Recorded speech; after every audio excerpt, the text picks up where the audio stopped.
Bismillahirrahmanirrahim. Assalamualaikum warahmatullahi wabarakatuh. Alhamdulillah hari ini Selasa 27 Januari 2026. Ya, barusan salah satu ahli kami ini merupakan tambahan kekuatan intelektual Indonesia yang tentu saja Anda semua paham ya, Bang Rocky Gerung ya. Jadi beliau hadir dengan bersemangat, dengan senang hati untuk menjadi ahli bagi kami RRT ya.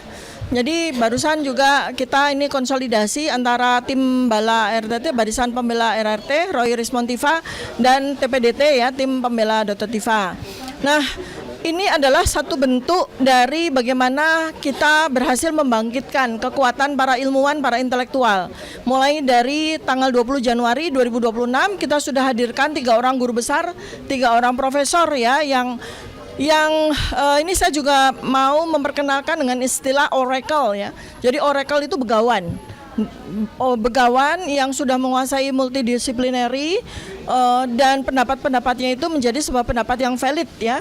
3 orang yang sudah kita hadirkan di tanggal 20 Januari 2026, para oracles dari berbagai bidang ilmu, Profesor Tono Saksono, Profesor Zainal Mutakin, dan Profesor Henry Subiakto. Dan hari ini ketambahan lagi oracle ya, oracle begawan multidisciplinary Bang Rocky Gerung yang menjadi gurunya kita semua, rakyat Indonesia, bahkan kepolisian pun juga merupakan mahasiswanya beliau gitu ya.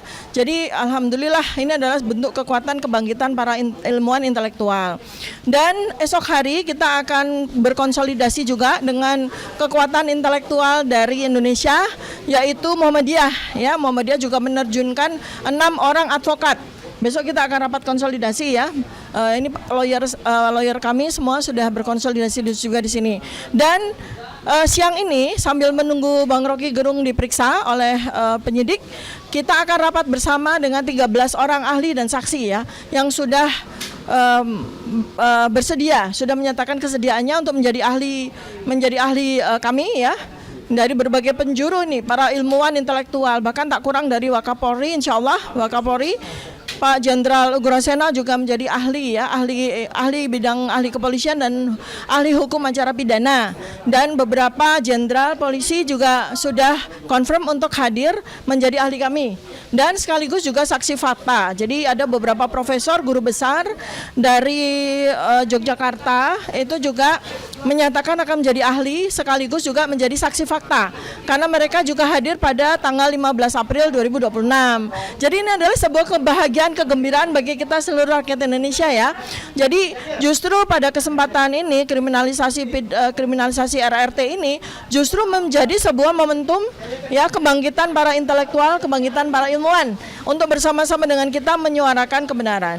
Tadi selintas sebelum Bang Rocky Gerung masuk ke ruang pemeriksaan ya, beliau tuh menyampaikan sebuah pesan yang menurut saya walaupun disampaikan dengan semacam guyon bercanda begitu ya, tetapi kita harus lihat bahwa pesan beliau itu sangat esensial ya. Pertama adalah apapun yang terjadi, kita tidak boleh kehilangan kebahagiaan. Itu saya setuju sekali. Kita tidak boleh kehilangan kegembiraan. Dan kebahagiaan, kegembiraan itu didapat dari hormon yang dihasilkan oleh otak kita ya. Yaitu pertama adalah kita tidak boleh kehilangan hormon endorfin, kita tidak boleh kehilangan produksi hormon oksitosin, kita tidak boleh kehilangan hormon serotonin. Ketiga hormon ini ya yang membuat kita menjadi gembira, yang membuat kita menjadi semangat, yang membuat kita menjadi terus termotivasi. Apa motivasi terbesar kita? Menegakkan kebenaran. Ya, nah ini kebenaran sudah makin terbuka. Justru dengan semakin kita ditekan, semakin kita dihambat, semakin kegembiraan kita muncul. Dengan kegembiraan itu kita makin bersemangat untuk melakukan penelitian lebih lanjut ya, melakukan penelitian terkait dengan 709 dokumen. Itu menjadi PR kita ya. Jadi boleh dibilang ini ada dua pihak yang bekerja sama secara paradoks, ya. Yang pertama, kita dengan gembira kita melakukan penelitian terhadap 709 dokumen ya. Tetapi yang di sana itu dengan penuh kecemasan, dengan hormon kortisol ya, hormon cemas ya, hormon marah, itu berusaha untuk menutupi kebenaran dengan cara mengeluarkan buzzer-buzzer, ya kan, seperti itu. Jadi ini perang kegembiraan melawan perang kecemasan, ya. Jadi sekali lagi nih saya sampaikan ya kepada Pak Jokowi sendiri, kepada para termul, kepada para buzzer, sudahlah kita hentikan segala kecemasan, segala kemarahan tersebut, ya. Kita gembira dengan cara menegakkan kebenaran dengan ilmu, ya. Ini hari-hari ini kita akan hadirkan banyak sekali begawan-begawan, banyak sekali guru besar dan para doktor, para profesor, ya. Insya Allah besok pagi akan hadir beberapa ahli, beberapa doktor dan juga beberapa saksi yang menjadi saksi fakta, ya. Akan kita tunggu kehadiran Dr. Ridho Rahmadi, ya, beliau ahli AI, beliau juga ahli data klinis yang nanti akan menjadi ahli yang meringankan kami RRT. Keahlian beliau yang multidimensi itu sangat bermanfaat untuk memberikan penjelasan kepada Polda Metro Jaya supaya mereka tuh memahami bahwa ilmu kami itu ilmu yang harus diterangkan oleh para profesor, oleh para guru besar, oleh para doktor, bukan kemudian dijelaskan oleh para termul yang malah memberikan penjelasan-penjelasan yang menyesatkan masyarakat Indonesia. Baik, mungkin ada pertanyaan dari para jurnalismenya? Bu Mary tanya? Bu Mary tanya? Atau siapa yang mau tanya? Ya.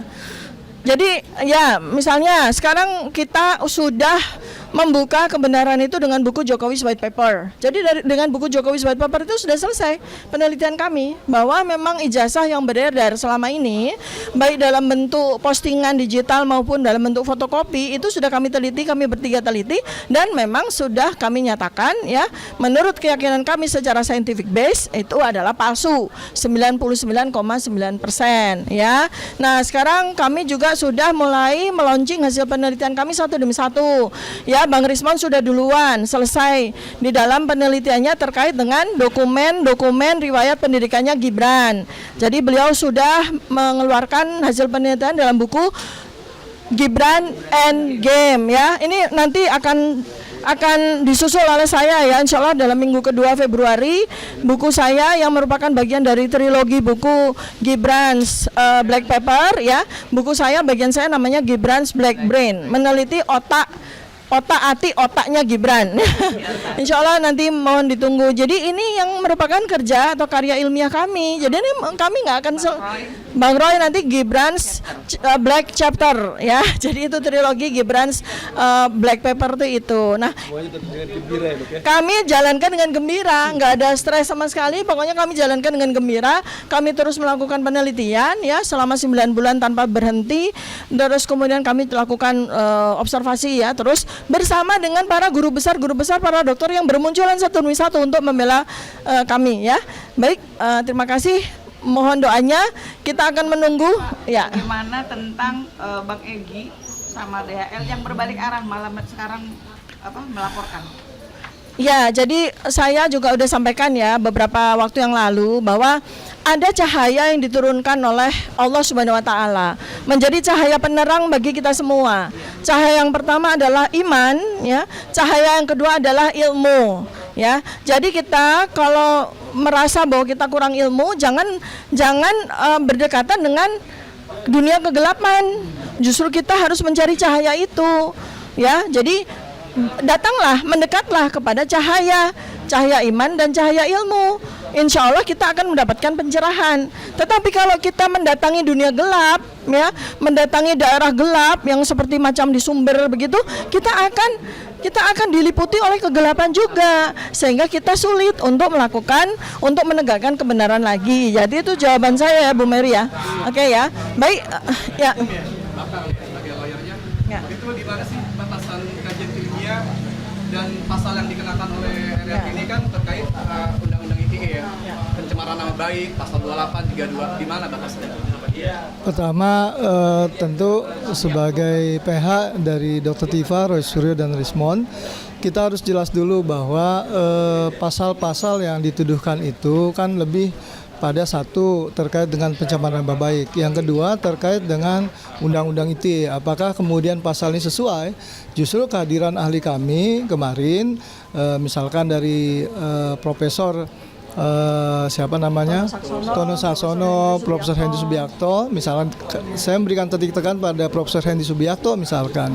Tentu saja kita berharap penjelasan Profesor Subiakto tadi memperkuat bahwa pasal-pasal yang dikenakan pada ketiga prinsipal kami itu adalah melebihi, katanya beliau itu menyebut overcharge. Ini overcharge itu artinya suatu pasal yang tidak tepat dikenakan, bahkan berlebihan. Nah, ini tentu saja sudah disampaikan. Saya berharap tadi statement dari Pak Rocky Gerung sebagai ahli yang kami panggil juga, tadi kan sudah dinyatakan bahwa tujuan dari orang itu, terutama kalangan akademisi seperti ini, adalah etika eudemisme. Etika eudemisme itu adalah etika bahwa seorang punya virtue, punya nilai, bahwa tujuan mereka ada untuk mendapatkan kebahagiaan. Kebahagiaan seorang peneliti seperti Rosyuro, Rismond maupun Tifa itu adalah kebahagiaan ketika menyampaikan fakta. Etika eudemisme itu menyebutkan itu. Ada sebuah kenikmatan, ada yang namanya tujuannya itu adalah tujuan moral. Seorang peneliti, seorang akademisi, tujuan moralnya adalah untuk menyampaikan kebenaran. Dia akan menikmati itu. Mungkin itu kaitannya dengan Rocky Gerung seperti itu. Dan ini akan saya kaitkan terkait dengan pelanggaran yang lebih besar lagi, pelanggaran konstitusi kita. Pasal 28C ayat 1 menyebutkan hak-hak dasar dari warga negara itu untuk mendapatkan pendidikan yang layak, dan kemudian pendidikan layak itu harus dikembangkan. Apa yang dilakukan oleh Rosyuro, Rismond dan Tifa itu adalah mengembangkan dari dasar pendidikan. 28C ayat 1 menyebutkan itu. Sehingga ketika hak-hak dasar ini dilanggar, maka kemudian itu norma. Norma pertama itu kemudian yang dilanggar, turunannya adalah terkait dengan pelanggaran tadi, pencemaran nama baik, kemudian overcharge pasal yang tentu saja turunannya yang tentu saja tidak boleh atau tidak bisa dikenakan oleh pihak aparat penegak hukum. Terakhir, menurut saya hak dasar sebagai subjek sosial itu ada dalam Undang-Undang Hak Asasi Manusia yang kontemporer, di mana hak sosial subjek sebagai individu berhak menyampaikan pendapatnya, pandangannya berdasarkan dengan ilmu yang dimiliki dalam ruang publik. Mungkin itu saja, sehingga saya menyatakan sebagai PH apa yang dikenakan itu adalah melanggar terkait dengan tidak sesuai lah dengan ancaman yang diberikan atau tuntutan atau dakwaan. Ada lagi? Sejauh ini seberapa jauh proses pemeriksaan ahli ini? Apakah ada proses? Boleh. Nah, Oke. Jadi Bang Jagir, sejauh ini kan seperti ini aja ya hasilnya jong ya. Jadi apa nih langkah hukum yang harus dipertanggungjawabkan? Jongnya apa? Iya, maksudnya pasti pihak penyidik itu menggunakan pasal-pasal ITE ini untuk menjerat pembungkaman lah terhadap aktivis, bahkan akademisi juga Oh ya, terkait kajian ilmiah ini. kita kan udah beberapa orang ahli ya kita tampilkan di Polda ini. Di antaranya sudah sangat jelas karena sudah tampil di BAP dan sudah tampil juga Kompres. Saya sebutkan aja. Yang jelas dari semua ahli yang kita terjunkan, termasuk Rocky Gerung hari ini berarti sudah 5. Hari Jumat akan tambah lagi Prof. Hamidah, dan besok tambah lagi Profesor Rido. Ya, jadi pertanyaan Anda tadi sepertinya kita nggak kuat. Oh, udah. Begitu Profesor Henry Subiakto bersaksi dan konferensi kemarin, konferensi pers ya, itu sangat mengadamkan kita gitu loh.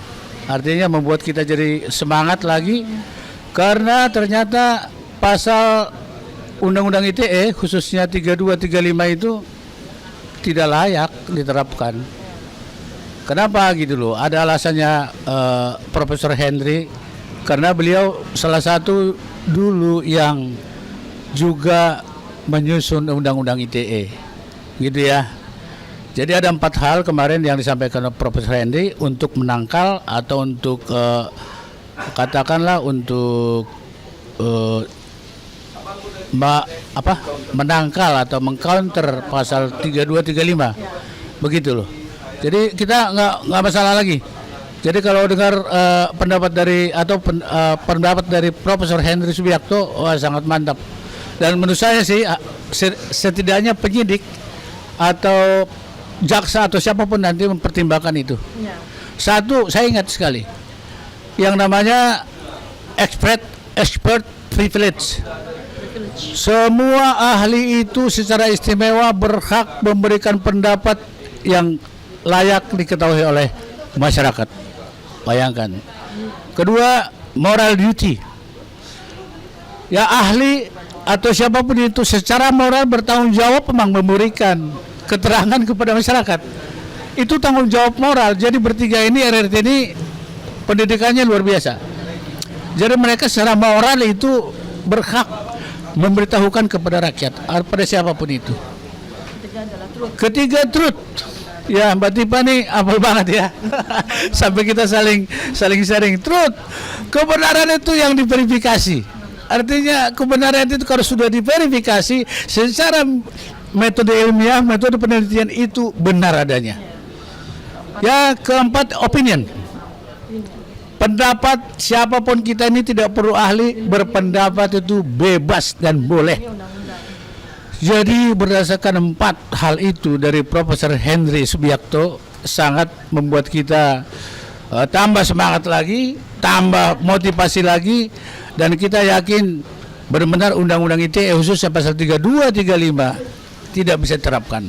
Ini yang menjadi kekuatan baru kita. Inilah gunanya tugas saya memang rekan-rekan mengatur ahli untuk bersaksi di Polda ini. Dari 13 nama ya. Dari kelihatannya gampang loh, tapi jadwal kita oke, penyidik tidak oke. Dan perlu saya sampaikan, ya Mbak Tipa, saya boleh aja, hari ini kita akan tambahkan 11 ahli. 11 ya, 11. Secara tertulis di samping 7 yang kita sudah sampaikan, yang sudah kita mohonkan, ditambah 3 saksi fakta. Kita tambahkan hari ini secara resmi melalui surat 9 ahli dan 2 saksi fakta. Saya ingat benar karena yang nyusun suratnya aku. Ya rekan-rekan, dengan dengan diterimanya nanti 9 ahli kemudian itu, berbagai ahli itu dan 2 saksi fakta, saya kira sudah berimbang dengan pelapor. Kan mereka mengajukan 22, kita 10 tambah 11 hampir berimbang ya, masih kalah 1. Nah sini kita bisa tambahkan lagi karena habis ini kita ada rapat koordinasi di satu tempat. Ada 3 ahli kepolisian. Oke, Mbak Tipa bagus. 3 ahli kepolisian. Ya. Salah satu Komjen Ogroseno ya. Salah satu. Jadi tidak semua kita spill, tapi yang penting-penting kita spill. Hari ini Rocky Gerung, sebulan lalu kita udah spill di sini bahwa ada ahli Rocky Gerung. Hari ini pun kita spill satu lagi yang memang jago di kepolisian dan hukum acara pidana, yaitu Komjen Ogroseno. Nah ini jadwalnya akan diatur kembali, apakah dalam hari apa nanti kita koordinasi dengan penyidik ya. Jadi kita sebutkan hari ini satu adalah ahli yang kemudian adalah Komjen Ogroseno. Ya, saya kira mantap itu. Yang lain tidak perlu di-spill lagi. Nanti bertahap. Saya kira gitu ya, kawan-kawan. Oke, Pak Jakir. Siap, oke. Terima kasih. Ya. Assalamualaikum warahmatullahi wabarakatuh. Oke, ya.